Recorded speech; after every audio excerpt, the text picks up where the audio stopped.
നീ സന്നിധിയിൽ നിന്നിടണം.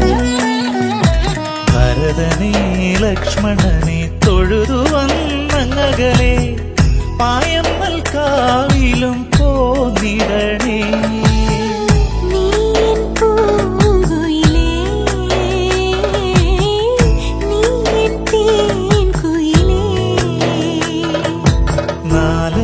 നാലമ്പലമണയാനൊരു തുണയായിടാം ഞാൻ, പുതുമഴ നനയാതെ കുടനീർത്തിടാം ഞാൻ. കളമൊഴി ചൊല്ലാൻ പാട്ടുമൂളി വാ